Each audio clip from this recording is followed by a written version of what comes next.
on this episode of Postcards. We decided to do this because we have a World War II museum, which is not complete without this story. When I work on art, it's a way to be creative. You know, sometimes you just can't help it. You're either a creative person or you're not. Since I was little, I've always drawn.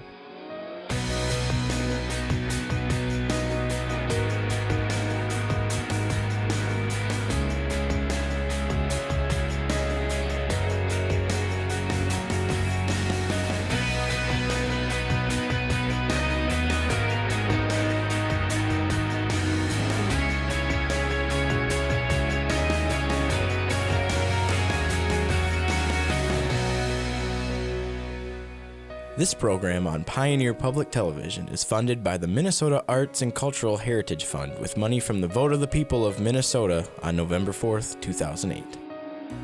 Additional support provided by Mark and Margaret Yakel-Julien in honor of Shalom Hill Farm, a nonprofit rural education retreat center in a beautiful prairie setting near Windham in southwestern Minnesota. ShalomHillFarm.org.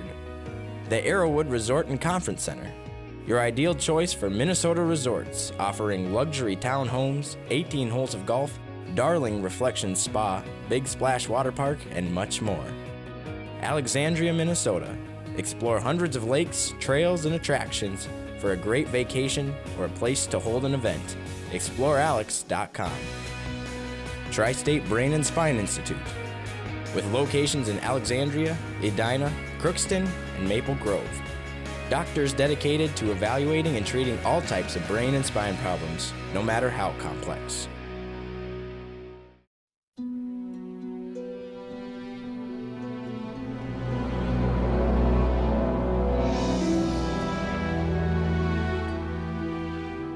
My name is Aino Lavoy, and I am from Estonia.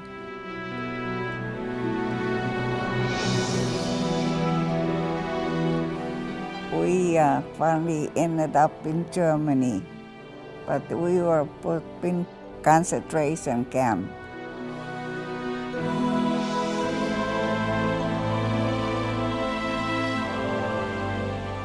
They put us in a railroad car.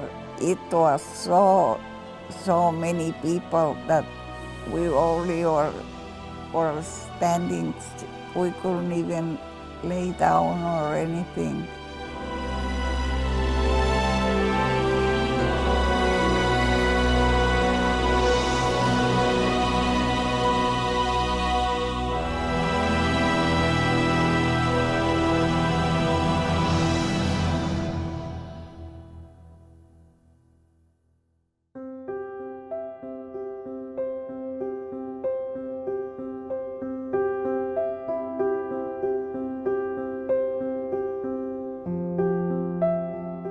At Fagan Fighters World War II Museum, we are known for authenticity, and we felt because the Holocaust predated the war and was very active throughout the war up until the end, it needed to be included. So we decided that we needed an authentic boxcar and began our search, which took years in order to actually find one. We were introduced to a German gentleman by the name of Joachim Yogi Repman. And he started a search, and it just so happened that his uncle recently retired from the German railroad. And when he asked him if he knew of any original boxcar that could have been used during the Holocaust, he says, "Yes, I know where there is one." And it ended up in this small community in Germany, East Germany. The car was manufactured in 1899, and it was used on the German railroad until 1954. And they no longer used that rail in that area, and the car remained at a small depot there, which some volunteers started a museum, and they wanted to make sure it went in the right hands. We succeeded in putting a deal together, and we were excited. We flew into Leipzig, Germany, and Yogi picked us up, and we drove to Georgenthal, Germany, to the museum where it was, and got to meet the people and see it loaded.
We contacted a company in South Dakota that restores wagons and stagecoaches, stuff from the 1800s. They said, you know, the trend now is do not restore this artifact. If you have an artifact that is so important, you want to preserve it. And they told us to use Danish oil on it, and that would seal steel from rusted anymore and keep the wood from deteriorating. The roof had so many different shingles and repairs that we just covered it with a piece of rubber just to make it look a little bit more presentable. The car that you're looking at behind me is an original car, untouched and just preserved.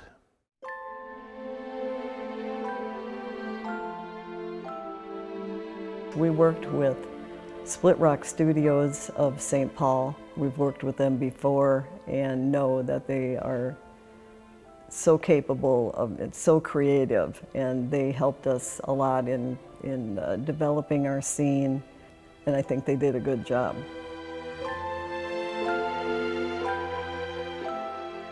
So the Fagans acquired this boxcar, and they want to do a story about how humans were being moved on the rail system across Europe during World War II. Everybody pretty much knows about the Jewish story and the rail cars and the Jews being moved to concentration camps, the death camps, horrible stories.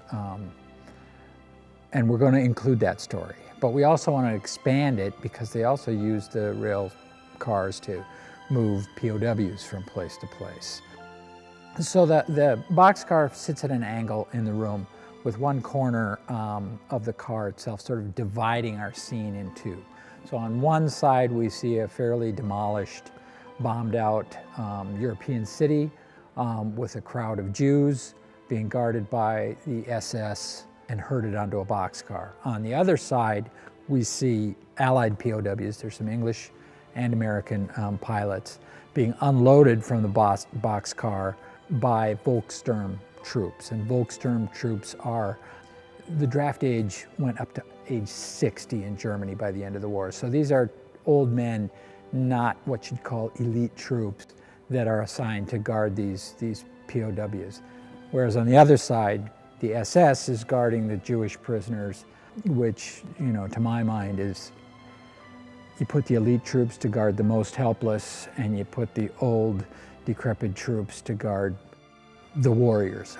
It's just one more of the strange things that went on in Europe during World War II.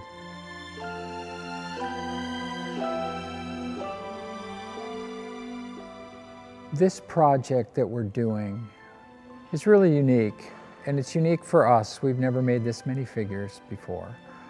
It's a very large-scale mural. We've painted larger murals, but I'm not sure that we've painted murals with more human details in them.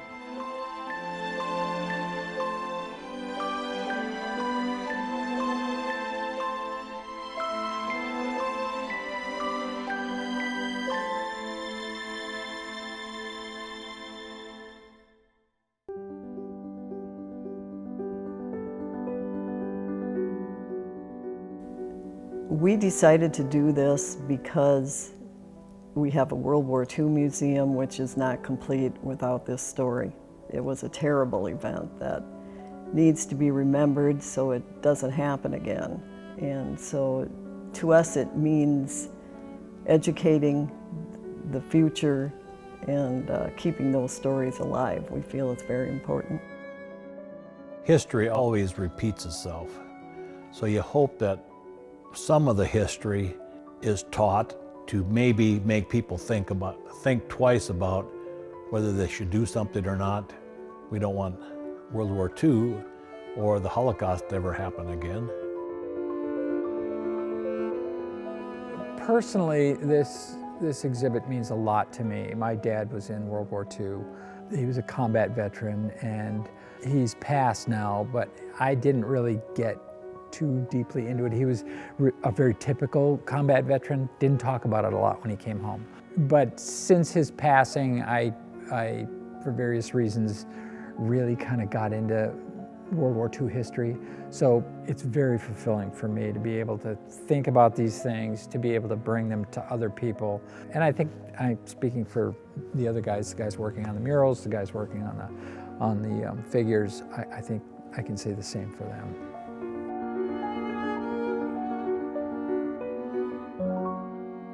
On May 21st last year, we had an opening event.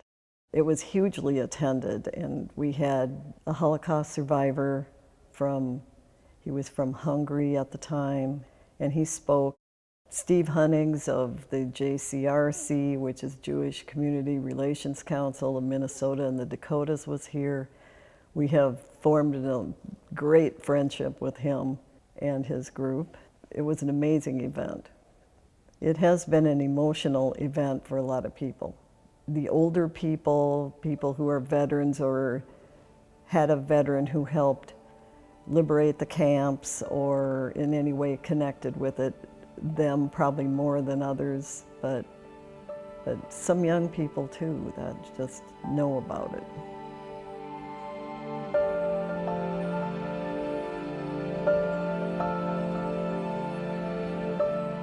I was lucky, yeah, a lot luckier some other people that perished in a death camp and everything.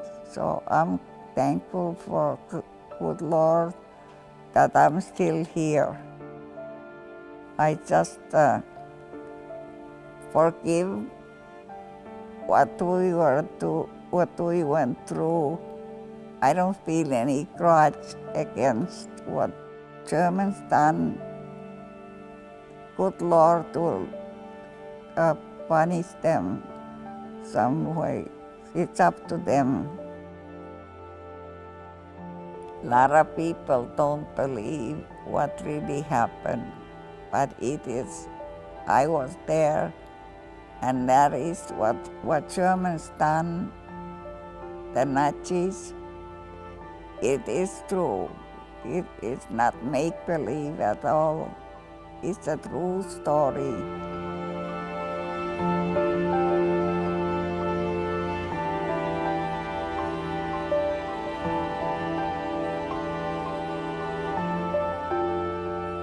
Preserving history for us has evolved over time here, because at first we were doing it for the older generation. Now, as the older generation leaves us, we realize that, we need to be looking at the younger generation, and it's a wonderful thing because it's for them actually that this is here. We're not the largest museum in the world, surely, but we're trying to have high quality artifacts that have, good meaning to them and make it something very special to get people to come here. And the young and the old are coming. People just want to know more what happened. And a lot of people really probably heard about the Holocaust, but that was it. But now they're seeing firsthand with the boxcar, our models and our photos here, and very moving. And I think It's something that the people here that have come to visit have walked away with, so they can't believe it, what happened. And we got to learn something from some of this history to keep that from happening, and it's very important that we keep telling the story.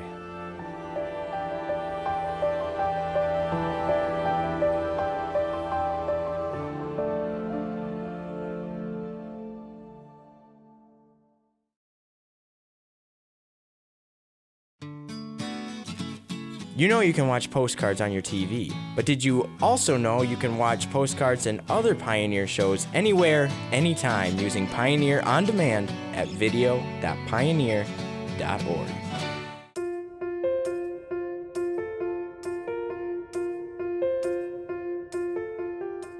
My name is Carrie Kolke Bonk. Typically around town people know me as Carrie Bonk, but Kolke Bonk for my artwork, there are 2 Carrie Bonks in Appleton. And my mom was also a very good artist, so I like to include Kolke in honor of her.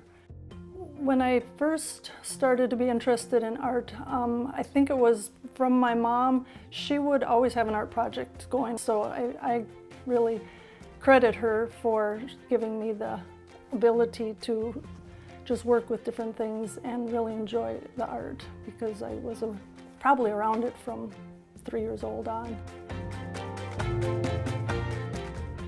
Lately I've been into the encaustic, which is a wax painting. And the encaustic is fun because it's different and you can really manipulate that. You can do collage, you can add or subtract, or even start over, peel the wax off. And that has been my favorite for the last 2 years. Before that it was watercolor, and the spontaneity of the watercolor is what I like. You don't know what you're going to get. You can't control it like you can with oils or acrylics. There's certain places you can go into when they're wet, and then there's certain places you should stay out of when they're wet, because either you put too much pigment in and then it'll dry differently, or else that area will blossom into the wet part, and then you end up with this area that it's not what you expected or not what you want, and it's not something you can go back and change. Once it dries, it's very hard to correct a mistake in watercolor. You start getting it muddied up, or else you lose the transparency of the watercolor. So that's the hard part about watercolor, but it's also you can get some fun stuff happen that you don't expect or you can't even duplicate.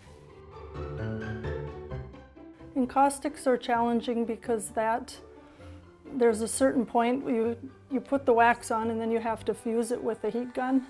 And then if you actually are heating it too much, you'll lose a lot of what you put on there. It'll just start to float, and then you lose the definitive structure of what you're trying to, if you're doing a straight line, it's no longer a straight line. So that's the challenge of encaustic. You don't always get what you're expecting with that either. And again, that can be a good thing. You get some surprises that way.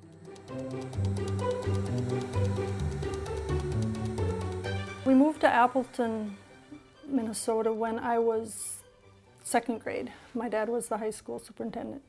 So we moved here, and then I ended up getting married to a man from Appleton, so I have not left here, and raised the kids here and was able to just stay. We live on the farm here, and it's worked out really well for my artwork and for a job and Paul's job. So I enjoy working at the post office in Appleton. Let's see, it'll be 20 years that I've been there. I really enjoy working with the people, the community. I pretty much know everybody in town. And it's just, it's a fun place. We got a good group there, so it's a lot of fun to go to work.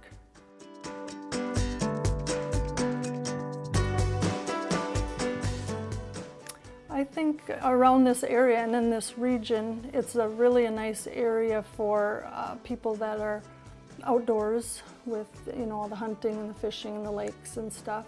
And then every fall we have the Meander, the first weekend in October, and that brings a lot of people. And I've been in that every year that they've had it, except one. My daughter got married last year. But I notice the people that come, they always say, "Oh, it's just beautiful out here," and I just really enjoy coming, because even though it's a drive where you drive around to all the studios, they said it's just so enjoyable because it's really typically the weather's nice and it's fall, And so it's just a nice scenery for people, and I really think that's really a plus that we have in this area with the river in town and just all the croplands and that, and so much open space.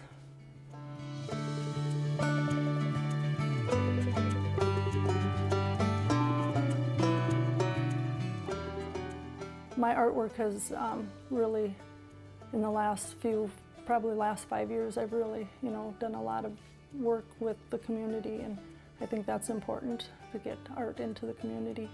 We just finished up a mural project on the Otter Tail building, and we're working on the bathhouse in Appleton, doing some murals on the doors of the locker rooms. And so a lot of times I'll get in on projects that are maybe they might not start out as art projects, like rehabilitation of some kind, renovations, and then art gets brought into it, so then I get to help in on that. Yeah, kind of a caricature of them, the bathing caps, and then we wanted it to look like it was dark behind them, and then they were just in the silhouette standing in the doorway. So these will actually fit the whole doorway. And we're going to try and get some old photos for the front windows, murals of the bathhouse when kids were swimming, or of the bathhouse when it was being used. The water used to come right up to that platform. It's good to have art in the town and just for people to see. It's really nice.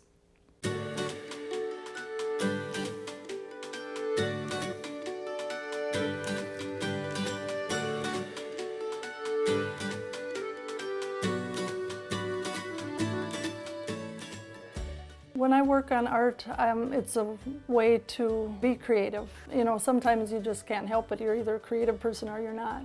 And I am a creative person, so my artwork, I'm able to show that creativity, and it's a good way to, it's actually therapeutic. I mean, you see that in a lot of reports that art is good, for a person, keeps the mind going, and so it's just really an outlet for people, and for me it's just really satisfying, I guess.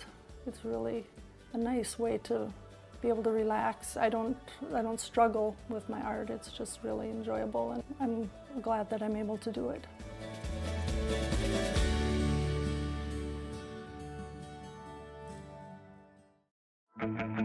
Are you a fan of postcards? Follow us on your favorite social media platform to get the latest news on upcoming episodes, behind the scenes, and more.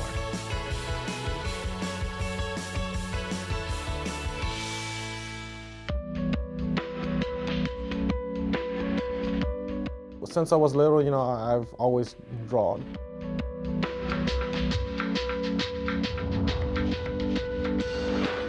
My family moved to Walnut Grove in 2005. That's where I started high school. Living in Walnut Grove was great. They had great people, great community, great culture, and that allowed me to be, the person who I am today.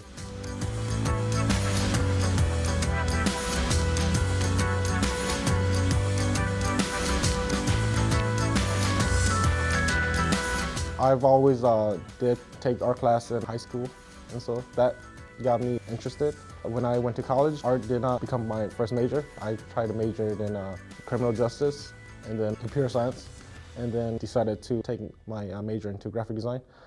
It was not until 2011 I discovered concept art on YouTube that really sparked my interest, and decided that I wanted to do this as a career.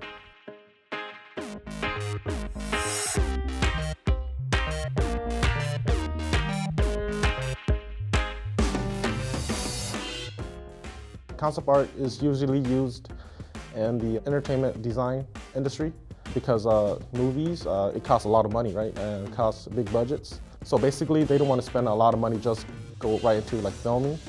And so they hire concept artists to build the scenes, the environments, the characters, the props. What you see will cost less money to eventually make the film. In concept art, you have to learn the principles of design, like anatomy, perspective, line weight, color, atmosphere perspective, and other sorts of design principles. So Basically, I had to practice all of those and put into my art. My show at Mayfag was a really great experience. I got to meet a lot of people, had a really great positive feedback. It was a good experience. That was my first solo exhibition, so it was a plus as well. I showcased my sci-fi and fantasy art. It was great to show the community something new.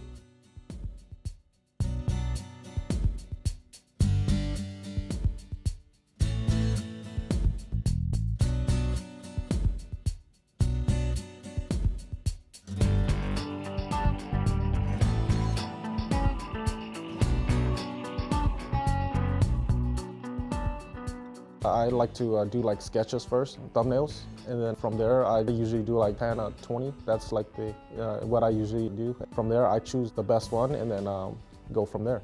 After I get the reference, we'll start to go into Photoshop and then finish from there.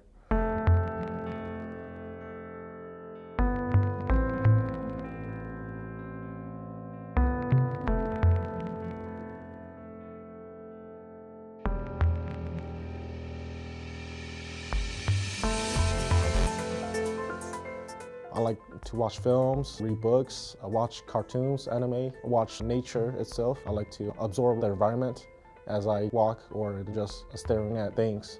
And then I try to grasp all of those into me and then allowing it to influence my design.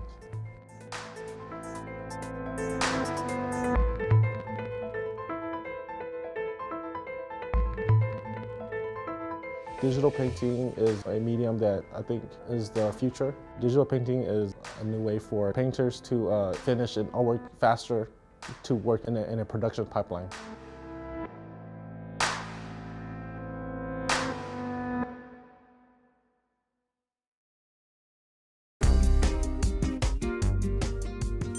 Have an idea for postcards? Send your story suggestions to postcards@pioneer.org.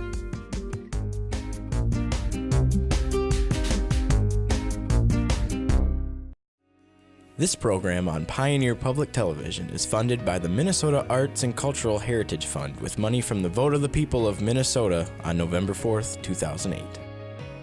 Additional support provided by Mark and Margaret Yakel-Julien in honor of Shalom Hill Farm, a nonprofit rural education retreat center in a beautiful prairie setting near Windham in southwestern Minnesota. ShalomHillFarm.org. The Arrowwood Resort and Conference Center, your ideal choice for Minnesota resorts, offering luxury townhomes, 18 holes of golf, Darling Reflections Spa, Big Splash Water Park, and much more. Alexandria, Minnesota. Explore hundreds of lakes, trails, and attractions for a great vacation or a place to hold an event. ExploreAlex.com. Tri-State Brain and Spine Institute, with locations in Alexandria, Edina, Crookston, and Maple Grove. Doctors dedicated to evaluating and treating all types of brain and spine problems, no matter how complex.